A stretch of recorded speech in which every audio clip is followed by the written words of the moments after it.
부서짐이 시작되는 밤이라는 제목으로 함께 말씀 나누도록 하겠습니다. 양옆 앞뒤 분들과 함께 인사하겠습니다. 부서지는 밤이 됩시다. 아주 부서지는 밤이 됩시다. 네. 마음이 불편할 만한 부서짐이라는 단어로 서로 함께 환대하였습니다. 설교 시작부터 무슨 망언이냐 생각하실지 모르겠지만 오늘 저희는 부서짐이 어떠한 것인지를 바라보면서 야곱의 이야기를 함께 나눠보려고 합니다. 부서짐이라는 단어는 우리에게 익숙하거나 반가운 그런 단어는 아닙니다. 본능적으로 부서지는 것을 우리는 힘들어하고 방어하기도 합니다. 왜냐하면 세상은 더 강해져라, 더 단단해져라, 절대로 무너지지 마라, 그렇게 얘기하기 때문이죠. 그래야 살아남고 그래야 성공한다고 말합니다. 그래서 우리는 마음을 단단하게 굳히고 상처받지 않으려고 지켜냅니다. 그런데 성경은 조금 다른 얘기를 하는 것 같습니다. 부서져도 괜찮다고, 아파도 괜찮고 힘들어도 괜찮다고. 오늘은 그 이야기를 함께 하려고 합니다. 시편 102편 10절은 이렇게 고백합니다. 한번 읽어볼까요? 시작. 주께서 나를 들어서 던지셨나이다. 제가 연속적으로 기분 나쁜 말씀만 이야기합니다. 부서진다, 주님께서 들어서 던졌다. 이 고백은 참 절망의 고백처럼 보여지는 성경 구절입니다. 왜 하나님은 우리를 들어서 던질까? 오늘의 말씀을 묵상하면서 세 가지로 정리해 봤습니다. 한번 화면을 띄워주시겠습니까? 한번 처음부터 읽어볼까요? 시작. 자기의 단단한 자아의 껍질을 깨기 위함, 통제권의 이동, 내 손에서 하나님의 손으로 이동, 은혜의 지경, 더 넓은 곳으로 생명의 역사를 뿌림. 이 세 가지 정도가 성경이 인간이 부서지게 되어지는 이유를 말하는 것 같습니다. 자기의, 세상에서 말하는 성공, 고집, 그리고 나 아니면 안 된다는 그런 교만 같은 것들로 우리는 우리 서로를 점철짓고 막아내고 있습니다. 그래서 하나님은 오래 참고 오래 참다가 이거 안 되겠다 싶을 때 가끔 우리를 굉장히 높은 곳으로 올려서 던져버립니다. 그리고 우리는 거기에 충격받고 이렇게 말합니다. 거의 비슷합니다. 하나님 왜 나한테, 나 새벽 기도도 하고, 하나님 왜 나한테, 나 금요 영성 기도회도 나오는데 왜 나한테. 금요 영성 기도회로 오신 분들이라면 이 부서짐의 순간을 경험해 봤을 거라고 생각합니다. 던져져 바닥에 부딪히고 그 고통의 순간이 뼈저리게 몸에 사무치던 그 순간이 우리들에게 있을 겁니다. 자기의라는 이 단단한 껍질을 깨기 위해선 하나님은 우리를 들어 던지실 때도 있습니다. 그리고 두 번째는 내 손에서 하나님의 손으로 옮기기 시작하십니다. 주께서 나를 들어서 던지셨다는 것은 내가 서 있는 어떠한 위치를, 내가 서 있는 안전한 지지대를 버려버리는 것입니다. 내가 움켜쥐고 있던 통제권을 빼앗아 공중에 던지는 것을 말합니다. 공중에 던져진 존재는 자신의 힘으로 방향을 바꿀 수 없죠. 던져졌으니까. 그리고 나서 우리는 걱정합니다. 나 이제 끝났구나. 그런데 하나님께서 서커스단에 보면 안전한 그물이 있는 것처럼 굉장히 완벽하게 안전한 그물을 쳐서 우리가 거기에 떨어지게 하십니다. 그리고 생명이, 그리고 우리의 영혼이 하나님을 바라보게 하시죠. 오직 하나님이라는 유일한 안전 그물 위로 우리를 던지실 때가 있습니다. 그리고 세 번째로는 더 넓은 은혜의 지경으로 흩어 뿌리기 위해서 우리를 던질 때도 있습니다. 농부가 씨앗을 손에 움켜쥐면 이 씨앗이 열매를 맺을까요? 그렇죠. 아무리 온도가 괜찮고 아무리 손에서 땀이 나서 물을 먹는다 해도 열매를 맺을 수가 없습니다. 씨앗은 떨어져서 심겨져야 합니다. 하나님은 우리에게 열매로 살아가고 씨앗으로 살아가길 원합니다.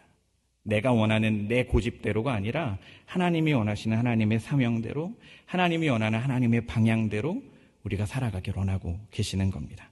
그래서 그렇게 배치하신 그곳이 완벽하고 불변하시며 전능한 하나님의 전략적 배치입니다. 우리는 가끔 그런 얘기를 듣습니다. 아파서 병원에 입원을 했는데 옆에 보니까 교회 떠나 있던 사람이 있는 겁니다. 그래서 입원한 내내 그 사람에게 전도하고 나온 얘기, 이런 얘기들 많이 듣지 않습니까? 내가 던져졌을 때, 그리고 내가 더 넓은 곳으로 흩어 뿌려졌을 때 고난 속에서 부서진 여러분의 삶은 누군가를 살리는 생명의 양식이 됩니다. 하나님은 우리를 파괴하기 위해서 부서뜨리거나 깨뜨리지 않습니다. 하나님께 나아가기 위해 그 은혜를 누리게 하시기 위하여 우리를 부수시는 것입니다. 여러분, 성경에는 그런 인물이 많이 나옵니다. 모세는 광야에서 40년을 살았습니다. 완전히 깨어지고 홀로 남았습니다. 그러다가 하나님을 만났죠. 다윗은요, 자신이 죄를 고백하고 깨닫고 하나님께 눈물로 호소하며 하나님을 만났습니다. 베드로는요, 주님을 3번 부인하고요, 그 통곡의 자리에서 주님을 만났습니다. 바울은요, 어땠습니까? 예수님을 믿는 사람들을 죽이려 가다가 빛 대신 주님을 만났습니다. 그리고 오늘 본문에는 야곱도 이 부서지는 밤을 경험합니다. 여기서 꼭 정리하고 싶은 것은 하나 있습니다. 우리는 이미 은혜로 부름을 받았습니다. 그리고 은혜가 우리를 낮추고 깨어지게 합니다. 그러니까 조건적으로 부서지고 아프고 힘들어야지 은혜를 누리는 것은 아닙니다. 은혜를 누려보니 그 상황이 힘들고 어렵고 고난일 때가 있는 겁니다. 은혜를 누려보니 하나님을 찾다 보니 그때가 사실 내가 힘들고 어려울 때였던 겁니다. 그래서 꼭 정리해드리고 싶었던 겁니다. 부서짐은 은혜를 받는 조건은 아닙니다. 아무리 부서져도요, 은혜 못 받는 사람은 못 받습니다. 하나님을 안 찾는 사람은 안 찾습니다. 오늘 이 금요영성 기도회가 그저 말씀을 듣다가 돌아가는 그런 시간이 아니라 우리가 붙들고 있던 것들을 내려놓고 야곱과 같이 우리가 부서져야 할 것이 무엇이 있는지를 돌아볼 수 있기를 주님의 이름으로 축복합니다. 이제 본론입니다. 첫 번째는 하나님이 먼저 시작하신 씨름이라는 겁니다. 한번 따라해 주시겠습니까? 하나님이 먼저 시작하신 씨름. 본문 24절 매우 짧지만 강력하게 이렇게 시작합니다. 야곱은 홀로 남았다. 야곱은 어떤 사람입니까? 그는 평생 사기꾼 같은 사람이었습니다. 형도 속였고 아버지도 속였고 외삼촌 라반도 속였고 계산하고 살았던 사람입니다. 문제가 있으면 내 방법, 내가 가지고 있는 힘, 내 지혜, 내 꾀로 해결해 나갔던 그런 사람이었습니다. 그런데 다시 집으로 돌아오는 이 길에 형 에서가 400명의 군사를 데리고 20년 전에 나 죽이려고 했던 그 형이 이를 박박 긁으면서 기다리고 있는 겁니다. 그래서 자기의 방법을 다 썼습니다. 사람도 무리를 나눠서 보내고 선물도 보내고 내 주에게 드리는 선물이라고 말하면서 모든 전략을 세웠습니다. 그리고 조바심 내고 두려워하면서 지금 여기에 있는 겁니다. 그때 하나님께서 야곱을 바라보면서 얘기하는 겁니다. 야곱은 홀로 남았다. 하나님은 야곱을 홀로 남게 하셔서 만나주셨습니다. 하나님이 은혜를 주시는 방법은 다양합니다. 이런 예배의 시간, 집회의 시간, 기도의 시간, 말씀을 읽을 때, 기도를 할 때, 걸어 다닐 때도, 다양한 시간, 대화를 할 때도 하나님의 은혜를 누리게 됩니다. 그런데 분명한 한 사실이 있습니다. 하나님이 1:1로 보고 싶어 하신다는 겁니다. 내가 하나님을 봐야 한다는 겁니다. 아버지가 목사고 할아버지가 목사여도 구원은 자동적으로 있는 것이 아니라는 겁니다. 왜 하나님은 야곱을 홀로 두셨을까? 다른 단어로 설명하면 직면시키기 위한 것입니다. 직면. 하나님은 1대1로 우리가 직면하길 원하고 계십니다. 하나님께서 범죄한 아담을 찾아오셔서 말씀하십니다. 아담아, 내가 어딨냐? 직면하길 원하십니다. 하나님이 이 자리에 여러분을 보내신 것 또한 마찬가지입니다. 하나님은 여러분을 1대1로 지금 야곱처럼 아담처럼 만나길 원하고 계십니다. 오늘의 기도 시간이 그런 시간이 되었으면 좋겠습니다. 야곱이 하나님을 직면하는 순간을 성경은 이렇게 표현합니다. 어떤 사람이 날이 새도록 야곱과 씨름했다. 여기서 중요한 건 누가 씨름했냐는 아닙니다. 호세아나 뒷부분을 보면 하나님이다, 천사다 이야기하기 때문입니다. 성경은 야곱이 씨름을 시작했다고 말하지 않습니다. 하나님이 먼저 찾아온 것을 보여주기 시작합니다. 야곱은 하나님을 찾던 사람이 아닌 것 같습니다. 그는 여전히 자기 계산 속에서 살아갔던 사람이었습니다. 에서가 군대를 데리고 오는 것을 보며 어떻게 할지 고민하고 자신의 방법과 지혜로 해결했던 사람입니다. 여러분, 하나님은 우리의 삶에 이렇게 찾아오십니다. 야곱이 씨름을 좋아했겠습니까? 별로 좋아하지 않았을 것 같습니다. 하나님은 그렇게 찾아오십니다. 우리가 준비되어 있어서가 아니라, 우리가 경건해서가 아니라 하나님은 하나님의 방법으로 하나님의 때에 찾아오십니다. 하나님의 은혜가 먼저이기 때문에 우리에게 그것이 주어지게 됩니다. 때론 그런 기도를 할 수도 있습니다. 하나님, 제가 거룩하게 성경 읽고 있을 때 재림하시면 안 됩니까? 너무 좋을 것 같습니다. 거룩한 성경 읽다가 탁 예수님 오시면 너무 행복할 것 같지 않으십니까? 저만 그렇게 생각하나요? 저는 막 기도하다가 성경 읽다가 전도하다가 주님 오시면 참 좋겠습니다. 그런데 하나님은 하나님의 방법과 하나님의 때는 우리가 생각하는 것과 참 다른 것 같습니다. 야곱을 보아도 바울을 보아도 다윗을 보아도 그러합니다. 야곱의 씨름은 인간의 열심이 아니라 하나님의 개입이었습니다. 그리고 하나님은 그 씨름 속에 야곱을 부수기 시작합니다. 25절을 보면 하나님이 야곱의 환도뼈를 칩니다.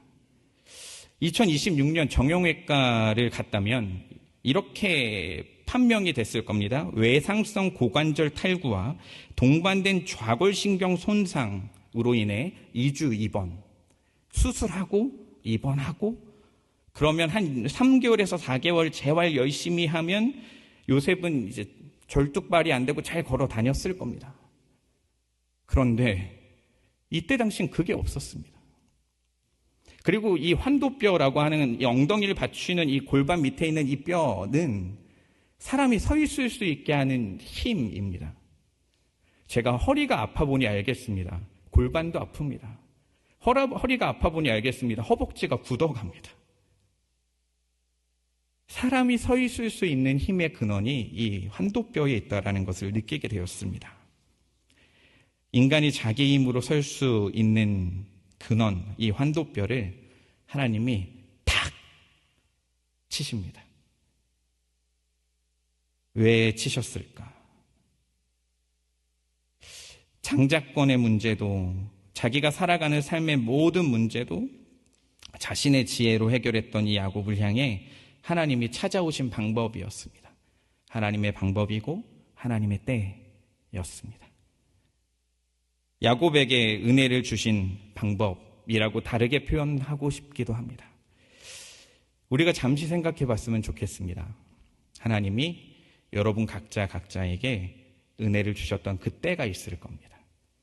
누군가는 굉장히 좋은 기억이 있었을 것이고 누군가는 굉장히 슬픈 기억이 있었을 수도 있습니다. 제가 신학대학원에서 신학을 공부할 때 60대 형님들이 왔습니다. 근데 60대인데 아저씨라고 할 수 없지 않겠습니까? 그래서 형님 불렀습니다. 그리고 친해져서 물어봤습니다. 형님은 왜 지금 왔어요? 너무 모난 질문이었죠. 왜 지금 왔어요? 그랬더니 그 형님이 그러는 겁니다. 야, 돌고 돌아 맞고 맞다가 그때는 이렇게 표현했습니다. 이게 설교의 자리에 안 맞는 표현이지만 쳐맞다가 왔다. 그래서 나는 생각만 해도 하나님이 날 만나준 게 무섭다. 하나님의 방법, 하나님의 때는 다릅니다. 하나님의 방법과 하나님의 때에 하나님이 우리를 직면하게 하십니다. 그리고 찾아오시죠. 우리도 인생을 살다 보면 그렇게 맞게 되는 순간도 있습니다. 어려움을 경험할 때도 있습니다. 한국 사회 최고의 지성이었던 고이어령 박사님도 그러셨던 것 같습니다. 평생 이 날카로운 지성이라는 환도뼈로 그 지성인이라는 이름을 가졌던 그분이 지성에서 영성으로라는 책을 보면 2007년 소중하게 사랑했던 딸이 시력을 잃어갔을 때 그때 이렇게 기도했다고 합니다. 딸이 어제 본 것을 내일 볼 수 있고 오늘 본 내 얼굴을 내일 또 볼 수만 있게 해주신다면 저의 남은 생을 주님께 바치겠습니다. 그리고 세례를 받았다는 이야기가 그 책에 나옵니다. 그리고 2012년 결국 사랑하는 딸이 먼저 죽었을 때 이렇게 고백하기도 했습니다. 아무리 때를 써도 되지 않는 이 죽음에서부터 종교는 시작된다. 믿음은 시작된다. 이 부서짐 앞에 내가 아무것도 아니구나라고 하는 그 인정 앞에 믿음은 시작된다. 사랑하는 성도 여러분, 하나님은 우리의 환도표를 치실 때가 있습니다. 우리가 원하지 않을 때, 우리가 붙들고 있는 그 힘을 내려놓게 하실 때가 있습니다. 함께 이런 기도를 할 수 있기를 바랍니다. 주님, 제 힘을 내려놓겠습니다. 제 방법을 내려놓겠습니다. 부수셔도 도망가지 않겠습니다. 부서짐은 끝이 아니라 시작입니다. 오늘 하나님 앞에서 부서지는 것에 겁내지 않는 여러분 되시길 주님의 이름으로 축복합니다. 두 번째는 하나님께 매달리는 믿음으로 살아나는 씨름이라는 겁니다. 한번 따라해 주시겠습니까? 하나님께 매달리는 믿음으로 살아나는 씨름. 네. 환도뼈가 부러진 야곱은 이제 더 이상 싸울 수 없는 사람이 됐습니다. 힘으로는 아무것도 할 수 없는 상태가 됐습니다. 그런데 바로 그 순간 야곱이 고백합니다. 당신이 내게 축복하지 않으면 가게 하지 않겠습니다. 절절한 절규를 합니다. 하나님, 저를 좀 축복해 주십시오. 하나님, 저를 좀 도와주십시오. 하나님이 은혜 안 주시면 이거 안 놓겠습니다. 라고 하는 그 기도. 야곱은 지금까지 어떤 사람이었습니까? 기도하기보다 자신의 깨, 기도하기보다 자신의 지혜, 기도하기보다 자신의 힘, 그것을 생각했던 사람이 하나님이 아니면 안 됩니다 라는 고백을 외치기 시작하는 겁니다. 오직 하나님만 붙잡는 것, 이것이 이 부서짐의 열매입니다. 우리가 부서져 보면 알게 됩니다. 그분만을 붙들게 됩니다. 하나님은 야곱에게 이어서 물어보십니다. 너 이름이 뭐냐? 여러분 혹시 하나님한테 이런 얘기 들어보셨습니까? 너 이름이 뭐냐? 잘 들어보지 못할 만한 이야기입니다. 저는 고등학교, 중학교 때 가끔 들었습니다. 너 이름이 뭐냐? 선생님들이 그랬습니다. 왜 그랬을까요? 학원 숙제를 안 하거나 학교 숙제를 안 하거나 수업 시간에 교실이 없거나 그러다가 밖에서 걸리면 너 이름이 뭐냐? 지금 하나님이 그렇게 질문하시는 걸까요? 아니요, 아닙니다.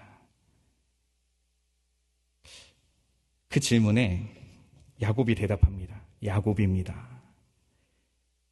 그 가로 열고 이렇게 대답하는 것 같습니다. 나는 속이는 사람이었습니다. 나는 내 방법으로 살아온 사람이었습니다. 나는 하나님 없이도 살 수 있다고 생각했던 사람이었습니다. 나는 야곱입니다. 자기의 인정, 그리고 자기의 죄를 회개하는 그 순간이 야곱입니다 라고 고백하는 이 단어 같습니다. 그때 하나님은 말씀하십니다. 너의 이름을 이스라엘이라 하리라. 너가 하나님과 인간을 이겼다. 이 말이 좀 기분은 좋지만 좀 이상합니다. 왜 이상하죠? 어떻게 하나님을 인간이 이길 수 있겠습니까? 전능하고 완전하며 불변하신 그분을 누가 이길 수 있겠습니까? 야곱의 옛 자아가 무너지고 하나님의 은혜가 그를 붙드신 이 사건을 지금 성경은 말하고 있는 겁니다. 네가 이겼다. 다른 말로 표현하면 내가 져줄게. 아빠가 딸과 씨름하다가 져주는 것처럼 아이코 아빠가 졌네 라고 이야기하면서 너의 기도를 들어줄게 라고 말씀하는 겁니다. 이 싸움이 사실 진짜 야곱이 이기지 않았다는 것이 어디서 나오냐면 창세기 32장 30절입니다. 우리 한 목소리로 함께 읽어보겠습니다. 시작. 그러므로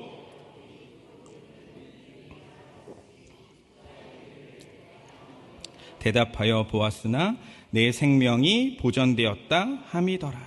아멘. 하나님과 대면해서 봤는데 나 진짜 겨우겨우 살았어.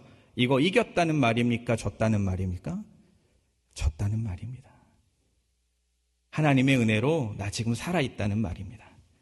사랑하는 성도 여러분, 이것이 성경이 말하는 승리입니다. 우리는 이겨서 살아나는 사람이 아닙니다. 이겨 먹어야 괜찮은 사람이 아닙니다. 성도는 저도 괜찮은 사람입니다. 실패해도 괜찮은 사람입니다. 하나님께 매달려 있을 때 우리는 살아있는 사람입니다. 나의 상황이 이기냐 지냐가 중요한 것이 아닙니다. 나의 상황이 풀렸냐 풀리지 않았냐가 중요한 게 아닙니다. 내가 하나님께 붙들려 있냐가 중요한 겁니다. 우리가 하나님께 붙들려 있을 때 하나님이 져주시기 때문입니다. 하나님이 너의 뜻대로 되어줄게 라고 말씀하시기 때문입니다. 이 장면의 십자가를 떠올리게 하기도 합니다. 예수님은 붙잡히셨고 조롱당하고 십자가에서 죽으셨습니다. 겉으로 보면 완전한 패배입니다. 그러나 실제로는 무엇입니까? 죄와 사망을 이겼습니다. 지는 것이 이기는 것입니다. 야곱도 마찬가지입니다. 강했을 때가 아니라 부서졌을 때, 하나님을 붙들고 있을 때 비로소 살 수 있게 되어졌습니다. 기도는 무엇입니까? 하나님께 매달리는 겁니다. 내 힘으로 해결하는 것이 아니라 하나님을 붙드는 겁니다. 야곱은 더 이상 싸우지 않습니다. 대신 하나님을 붙듭니다. 오늘 하나님은 우리에게도 묻고 계십니다. 너 누구냐? 너 누구냐? 너 누구냐? 아직도 너의 힘으로 살아가고 있냐? 아직도 네 방법대로 붙들고 있냐? 아니면 하나님을 붙들고 있냐? 라고 말씀하시면서 물어보십니다. 너 누구냐? 사단의 뜻대로 생각하고 살아가고 있냐? 세상의 뜻대로 생각하고 살아가고 있냐? 너 누구냐? 야곱은 싸우는 것을 멈추고 하나님을 붙들었습니다. 이것이 믿음입니다. 함께 이런 기도를 할 수 있기를 바랍니다. 주님, 사람을 놓고 방법을 놓고 오직 주님만 붙들길 원합니다. 응답이 없어도 붙들길 원합니다. 세상의 방법이 아니어도 붙들길 원합니다. 부서짐 이후에 주님만을 붙드실 수 있기를 바랍니다. 문제가 아니라 하나님을 붙드는 저와 여러분이 되었으면 좋겠습니다. 말씀을 마무리하겠습니다. 야곱은 하나님 앞에 부서져 절뚝거리게 되었습니다. 겉으로 보면 최악입니다. 그러나 영적으로 보면 최상입니다. 오늘 예배가 그랬으면 좋겠습니다. 지금까지 붙들었던 자신의 교만과 오만을 내려놓고 주님을 의지하게 되는 그런 순간이 되셨으면 좋겠습니다.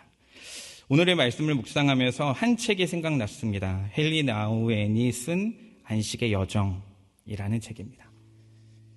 그 책에서 나우엔이 일기 같은 책인데요. 한 TV를 봤던 이야기를 합니다. TV를 봤는데, 네덜란드의 TV를 봤는데 명상 관련된 장면이 이렇게 나오면서 인도자가 이렇게 말하는 겁니다. 여러분, 무거운 이 흙덩어리, 다 깡 말라버린 그 흙 무대기를 가지고 와서 물을 부으면서 여러분 어떻게 됐죠? 물이 흘러내립니다. 그 흙 안에 한 방울도 들어가지 못하고 물이 흘러내립니다. 그때 인도자가 망치를 들고 와서 그 흙을 마구 부십니다. 그리고 잘잘하게 그렇게 조각나고 가루가 되어진 그 흙에 물을 이렇게 뿌립니다. 그리고 나서 헨리 나우엔은 무릎을 쳤다고 말합니다. 무릎을 치며 헨리 나우엔이 말합니다. 하나님의 은혜를 받아들이기 위해선 내 마음이 내 마음이 흙처럼 부서져야 되는구나. 부서지지 않으면 안 되는구나.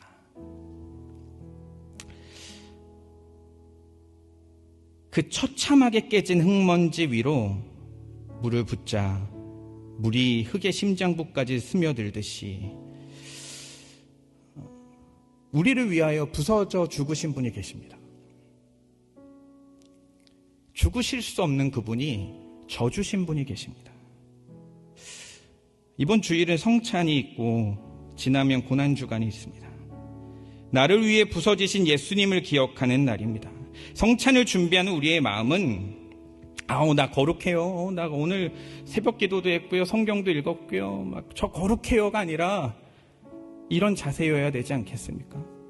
내가 얼마나 철저히 부서져야 하는 존재인지, 하나님의 은혜가 없으면 단 한순간도 살 수 없는 마른 흙과 같은 존재임을 깨달아 철저하게 하나님의 은혜를,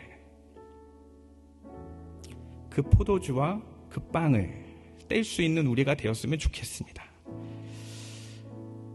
여러분, 하나님을 직면하지 못하게 하는 것이 무엇입니까? 성공을 향한 갈망, 인정받고 싶은 욕구, 그 외에도 정말 다양한 것이 우리가 하나님을 직면하지 못하게 만듭니다. 여러분이 부서지지 못하게 하는 것은 무엇입니까? 제발 하나님 이것만큼은 부수지 마십시오 하는 것은 무엇입니까? 오늘 기도회를 통해 그것을 내어놓을 수 있는 우리가 되기를 주님의 이름으로 축복합니다. 기도하겠습니다. 사랑의 하나님, 부서지기 싫고 깨지기 싫고 인정받고 존중만 받고 싶은 우리이지만 야곱이 환도뼈가 부러지는 그 장면을 바라보며 우리도 부서져야 하는 것이 무엇인지를 발견하며 나아가는 저희들 되어지길 원합니다. 하나님 도와주십시오. 기도회를 통하여 주님을 만날 수 있도록 함께하여 주십시오. 주님을 만나며 주님께 고백하며 나아갈 수 있는 기도의 시간이 될 수 있도록 아버지여 함께하여 주옵소서. 그리스도이신 예수님의 이름으로 기도합니다. 아멘.